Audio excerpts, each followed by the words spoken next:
Dá pra dizer que o CV... Ó, uma outra coisa que se ouve, se lê e tudo mais, porque essas são informações não oficiais. Sim.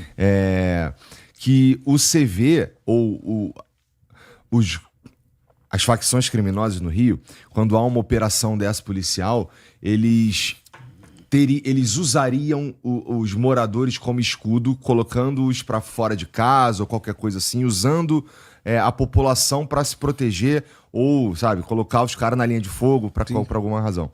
Isso procede? Eu já vi isso várias vezes. Dessa vez isso não foi possível em função da operação ter ocorrido muito cedo. Tá. Se essa operação ocorre por volta de 7 da manhã, sim, o CV ele ativa alguns grupos familiares, eventualmente familiares envolvidos, né?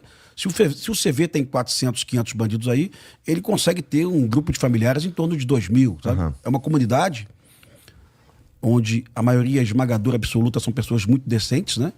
Trabalhadoras. É uma comunidade que são 14 favelas, estimativa de 130 mil até 200 mil habitantes naquela região que envolve a Penha e o Complexo do Alemão. São 14 favelas, tá? É uma cidadela, na verdade é uma cidade. E, então, assim, eu já vi, isso aconteceu no Jacarezinho recentemente, numa operação da Polícia Civil, o morador, vai pra rua, vamos pra rua, vamos pra rua. Eu acho que isso é um ato de terrorismo também, né? Também. Lewandowski acha que não, mas eu acho que é. Mas dessa vez isso não aconteceu. Entendo que em função da operação ter acontecido muito cedo, né? As equipes do BOP chegaram na mata, era noite ainda. Então o CV não conseguiu dessa vez fazer isso, não. E a história que os caras fala-se também, estão falando nas redes aí, que os policiais estavam arrancando a cabeça dos bandidos na faca porque não tinha nenhuma marca de tiro no corpo e tudo mais. Há mais ou menos 10 anos, teve uma operação do BOP na favela da Maré, onde 2 policiais do BOP foram feridos e 12 bandidos morreram, né? Era próximo às Olimpíadas isso. E o jornalismo de uma grande emissora categoricamente afirmou que os bandidos foram perfurados à faca. E no Instituto Médico Legal, médicos legistas que não são policiais militares, que não têm ligação nenhuma com o BOP, né, que são acompanhados por promotores, né, disseram que nenhum dos bandidos foi esfaqueado. Então eu conheço essa história do morador dizer que o bandido foi esfaqueado há anos, né? Arrancar uma cabeça não é algo que você faça com uma faca desse tamanho, né? Não é algo razoável entender que no meio de uma operação, vários policiais do BOP baleados, né? Vários colegas da Polícia Civil mortos, né? Alguém tenha se preocupado em arrancar a cabeça de alguém. Mas eu digo para você que um tiro de 7,62 no pescoço, nessa região aqui, realmente retira uma cabeça. A cabeça sai. Um tiro de 7,62 aqui... Tira um braço. Tira o braço e ele não fica preso nem por músculo, nem por nervo. Ele cai mesmo, sabe? O braço vai cair, vai despencar. Então, eu entendo que alguém possa ter visto uma imagem verdadeira de uma cabeça ou aberta, decepada, e o camarada vai dizer, pô, o policial arrancou a cabeça. Nesse momento tem vários médicos legistas do IML fazendo lá a perícia lá do corpo, né? Eu acho um pouco provável que isso tenha sido verdade. Mas, se acontecer, será lamentável. Uhum. Todos os policiais do BOP estavam com câmeras, tá? Tinham 200 e tantos policiais do BOP no terreno, todos com câmeras, e a polícia vai liberar as imagens hoje. As imagens são imagens terríveis. Policiais do BOP feridos, deitados no chão. Tu teve acesso? A bala, eu vi uma imagem, cara. Realmente uma coisa parece o filme do Platoon do Vietnã. Exatamente, muito parecido. Muita bala voando. É uma imagem para que esses babacas, de uma vez por toda, nunca mais falem que aquilo foi uma emboscada para matar bandido. Aquilo foi um combate. O Rio de Janeiro não é mais uma cidade de polícia e bandido. É uma guerra civil. Né? Os policiais foram lá cumprir mandados de prisão. Sim. E de busca e apreensão. Eles nem teriam uma opção de não ir, viu? A opção de não ir não existe. A opção da Polícia Militar e da Polícia Civil é dizer para o juiz, olha, a gente vai daqui a 7 meses, a 6 meses, vamos organizar, planejar. Mas quando você tem uma prisão preventiva decretada, no Estado de Direito, em qualquer lugar do mundo, é obrigação do Estado envidar esforços para capturar esse bandido. Né? Todo mundo sabe disso. Seja o o bandido que o Xandão mandou prender, seja o bandido que invadiu, a pessoa que invadiu um prédio público para quebrar. O Estado tem que evitar esforços de prender. A opção de não ir lá, ela não existe na democracia. A gente tem que deixar isso claro, porque eu continuo ouvindo ao longo da semana, precisava ter ido, nesses comentários, né, de pseudos intelectuais. Eles vão, se mata 100, no dia seguinte vai surgir mais 100. Sim, vai ressurgir mais 100, né? Mas tem que ir lá prender o Doca sim, o Doca torturou uma mulher. Sabe, o Doca mandou invadir uma favela rival, morreu uma senhora de 60 anos. Pô. O Doca não pode ficar lá para sempre. E aquela barricada que está ali não pode ficar lá ad eterno. Sim. Né? O morador não pode ser refém de uma barricada para sempre. Né? Isso é vergonhoso, camarada. Vamos lá. E aí, de fato, assim, as imagens que eu vi, cara, do dia, era fogo pra todo lado, assim, um monte de foco, com fumaça subindo, tiro pra cacete. E um dia de caos no Rio. Eu vi também vídeo de pessoas na rua e sendo o cara, vindo os bandidos pra roubar o carro, qualquer coisa assim. E inclusive a população saqueando supermercados e tudo mais. População, na verdade, ligados ao tráfico, né? A população do Complexo do Alemão, como eu disse, a totalidade são pessoas muito boas. Eu operei lá, eu servi lá. É um pessoal muito sofrido, viu, cara? São as verdadeiras vítimas dessa guerra. E são as pessoas que realmente conhecem o que acontece lá. Quem conhece o que acontece no Alemão não é o ativista de Zona Sul, o jovem universitário. Quem conhece a realidade do Alemão não é o jornalista da emissora. Quem conhece a realidade do Alemão é o morador de comunidade. Eu tenho 1.200.000 seguidores que mandam uma mensagem para mim assim: ufa, morador da comunidade, ufa, até que enfim, sabe muito mais do alemão do que o jornalista da bancada. Mas muito mais. Puxa vida, a gente não pode falar sobre isso, capitão, mas a gente está muito feliz aqui. Depois eu te mostro, para que esse morador não seja assassinado. Claro. Porque se eu botar aqui, ele é assassinado em 5 minutos. A ditadura do tráfico faz isso, mata em 5 minutos. Mas esse cara sabe muito mais de alemão, de Adeus, da Penha, do que aquele garoto que está na faculdade de sociologia, antropologia ou história, né? Qual que é a responsabilidade do governador numa operação como essa? Ele não faz parte do planejamento, ele apenas ordena. O governador é o chefe das polícias, civil e militar, né? Sendo algo tão sensível assim, evidente que o governador foi informado pelo secretário de Segurança Pública, pelo Vitor Santos, evidente que o governador sabia de muitas das consequências, né? Das possibilidades de êxito e fracasso. É evidente que o governador, infelizmente, saiu vitorioso politicamente disso. Eu digo infelizmente porque essa operação não serve para levantar alguém politicamente. É uma operação necessária para que a sociedade entenda que o Comando Vermelho tem que ser enfrentado. Mas eu faço um parênteses aqui, que quando o Alckmin assumiu o governo de São Paulo, substituindo o Mário Covas, teve uma grande operação aqui em São Paulo da Polícia Militar para prender bandidos do PCC, do Castelinho. Foram 13 bandidos do PCC mortos num ônibus, seguindo para o interior, eles iam assaltar um carro forte. E a Polícia Militar, inteligência da PM, da Polícia Civil, se eu não me engano também, conseguiram achar o ônibus, cercar esse ônibus e os bandidos foram mortos, né? E isso fez alavancar a popularidade do Alckmin em São Paulo. As pessoas que não conheciam ele passaram a entender que o Alckmin era um cara foda, porque a polícia de São Paulo não dava mole para o PCC. Então, operações como essa no Brasil, num país que está de saco cheio com a violência, de fato, acendem ondas conservadoras. Sim. Então, ninguém fala mais do tarifaço, ninguém fala mais do Eduardo Bolsonaro em Washington, está todo mundo falando do Cláudio. E vou te dizer o seguinte, as redes sociais estão a favor do Cláudio, né? As viaturas da Polícia Militar, hoje pela manhã, foram aplaudidas nas ruas do Rio de Janeiro. Aplaudidas. As pessoas passavam. O Tino Júnior, da Record, a Record é uma emissora popular que atinge um segmento popular do Rio de Janeiro. Ele fez uma enquete, 95% das pessoas apoiando a operação.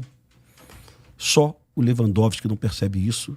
Só o Lula não percebe isso. Mas setores da esquerda já estão percebendo. O prefeito de Maricá, o Quaquá, elogiou a operação. Ele entende da necessidade da operação. Porque ele sofre em Maricá. O Comando Vermelho invadiu a cidade dele para expulsar moradores do Minha Casa Minha Vida. Então ele sabe como isso é danoso para o pobre. Uhum. Ele não é o Lewandowski. Ele é um cara que veio da favela. É proletário. É esquerda raiz. É o PT que odeia bandido. Que é aquele PT que anda de trem, de ônibus, né? Existe isso. Uhum. Mas o PT sofisticado, o Lewandowski, né? Terno cortado, relógio bonito, fino, longeão, né, desses problemas. Esse PT não reconhece isso. Por que não reconhece? Porque eles são malvados? Não, porque eles desconhecem mesmo a realidade. Eles vivem realmente em outro planeta. Total, assim, Total, teóricos, né, cara? São pessoas que... E assim, eu diria que tem mais do que só do PT. Tem tem teóricos que não entendem da realidade. Na internet tem um monte. E uma parada que a gente tava conversando antes de começar o programa, que é o seguinte, que é o cara que não tá ali, ele não consegue entender mesmo. E eu sei disso, porque como eu tava lá até outro dia, e como você sabe, lá perto... Tua origem é essa, irmão. Tua origem é essa. Você morou lá perto da terra da capivara, né? Eu já te falei, os ratos lá são o tamanho de capivara. Não, eu andava lá no Jacarezinho, lá tinha uns porcos que pareciam umas Kombi, entendeu? Andando por ali. Já viu também? Você conhece isso. E aí, o cara que tá ali... Pro cara que tá ali, e eu já falei isso algumas vezes, mas talvez seja importante dizer hoje também, que quando você tá ali vivendo aquela realidade, cara, é aquela realidade que existe porque tu não conhece outra. Uhum. Então, a partir do momento que eu saí dali, que eu fui entender que aquilo ali não era normal, beleza? Uhum. Agora, o cara que não tá lá, o cara que não viveu aquela porra lá, ele não consegue entender que aquilo lá é real, sim, entendeu? Que aquilo ali, quando sai na mídia, assim, uma operação começa que morreram 100 e tantas pessoas, aí vai pro Brasil inteiro. Mas morre gente lá todo dia na rua de trás do cara, sim, né? Tipo, na rua de trás, no melhor lugar que eu morei lá no Rio, sim, dia sim, dia não, tinha corpo, na Honório. Então, assim, não é... Honório foi o melhor lugar que tu morou no Rio de Janeiro? Cara, foi ali, cara. Pelo amor de Deus. Foi ali, nem me fale o pior, então, cara, por favor. Pior você sabe. Paixões estão tomadas, o debate realmente deixou de ser técnico, virou político. Virou político, ideológico, paixões, né? Eu vi uma declaração e eu deixo muito claro para você, cara, que verdadeiramente eu tenho admiração pela ex-governadora Benedita da Silva. Uhum. Ela foi a única governadora do Rio de Janeiro que não foi presa, por isso só a gente já tem que ter um respeito por ela imenso. E eu tive a oportunidade de estar com ela algumas vezes. Ela realmente é uma pessoa inteligente, agradável, e ela foi muito contundente dizendo que essa operação não tinha inteligência nem planejamento e que na época dela a polícia não matava, a polícia sequer atirava. Tem uma declaração dela na Câmara dos Deputados falando sobre isso. Bruno, por gentileza, tem um recorte de jornal da Folha de São Paulo, quando a Benedita era governadora. Eu dei o dado errado na internet, eu falei 1.195 mortes, na verdade foram 900. Esse é a Folha de São Paulo de 2002, o jornal. O período que a Benedita foi governadora do Rio foram 9 meses, ela assumiu do dia 1º de abril. E a Folha de São Paulo ressalta ali a Fernanda da Escócia, né? Que foi o momento na série histórica que a polícia mais matou no Rio de Janeiro, sabe? A polícia da Benedita matou mais que a polícia do Garotinho. O Garotinho saiu em 2001, né? Eu dei o número do Garotinho errado, falei 700, ontem foram 500. E da Benedita eu dei errado, eu consultei no IA, o IA erra pra cacete, eu não sabia, né? O IA misturou os dados do SUS, DataSUS, com os dados do ISP, são dados diferentes, e eu peguei uma metodologia errada. Então, me perdoa quem me segue, mas ainda assim, o período da Benedita foi quando a polícia mais matou.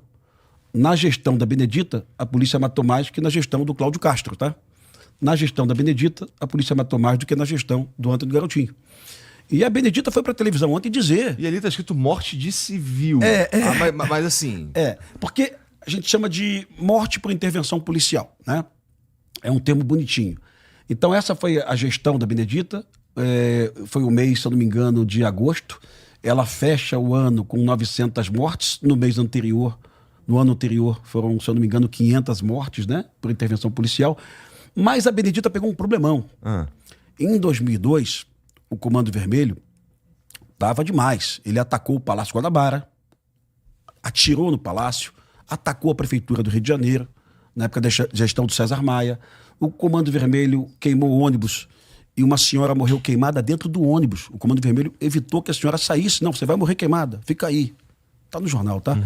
O Comando Vermelho atacou 4 escolas municipais, né? Isso tudo foi em 2002, outubro de 2002. O Comando Vermelho colocou uma bomba na porta do Shopping Center Rio Sul, em Botafogo. A bomba explodiu. Que bom, não morreu ninguém. Naquela época, muitas pessoas que dizem hoje que isso não é terrorismo, diziam que isso era terrorismo. Então, as pessoas mudaram de ideia sobre o que é terrorismo e o que não é, só em função de quem está no governo. Então, pegue os jornais de 2002 e leia as matérias sobre o Comando Vermelho atacando escolas municipais, o Comando Vermelho atacando o Palácio Guanabara, o Comando Vermelho atacando a Prefeitura do Rio, o Comando Vermelho colocando bombas, matando uma senhora queimada dentro de um ônibus. Então o debate é político, não é técnico, não é verdadeiro. Isso é terrorismo, sim, Igor. Eu também acho o que Lewandowski, né? Então a insistência do Lewandowski em afirmar que eles não são terroristas vai levar à ruína a campanha presidencial do PT. Porque essa operação reacendeu o ânimo conservador do Brasil. Os brasileiros não suportam mais essa lenga-lenga de dizer que a culpa do crime do Brasil é do maconheiro. O Lula disse essa porra. Ele disse Semana passada, o Lula virou capitão. O Vitão ficou chateado lá. Igor, o Lula virou o Capitão Nascimento. O Capitão Nascimento, em 2007, pegava aquele menino pelo cabelo. Sabe quem é o culpado dessa porra aqui? O culpado é você! É tu que financia essa porra aqui. O Capitão Nascimento, em 2007, não tinha conhecimento de tudo. Ele vai evoluindo, né? Ele vai entendendo a dinâmica do crime. Ele percebe que o crime organizado não sobrevive de maconha e cocaína, mas sim de bujão de gás, de cigarro paraguaio, de lavagem de dinheiro na Faria Lima e de sinal de TV de internet furtado. Então, o Capitão Nascimento, ele compreende a dinâmica. O Lula não. O Lula continua achando que esse jovem ali é o culpado pela violência do Rio de Janeiro. E não é, do Brasil não é, viu, irmão? Não é. Você vai sentar um cara aqui semana que vem e vai dizer pra você que maconha e cocaína é só 11% da economia. Então o presidente da República que diz isso, primeiro, é irracional. Eu não vou chamar ele de burro não, que burro ele não é. É irracional. Segundo, é perigoso, porque a política de segurança pública do Brasil é ditada por ele e pelo Lewandowski. Se o Lewandowski vier aqui, pergunta pro Lewandowski. Lewandowski, você concorda com o Lula que a culpa é do maconheiro? Pergunta, por gentileza, pergunta. Eu não sei. Ele vai empurrar você, porque ontem ele empurrou o diretor da Polícia Federal, viu, na coletiva? O diretor da Polícia Federal foi dizer, o delegado Andrei foi dizer que sabia da operação, né? Porra, ele ficou desesperado, deu logo um empurrão do delegado para ele não dizer. Porque o governo federal sabia da operação, sim, e agora está dizendo que não sabia, né?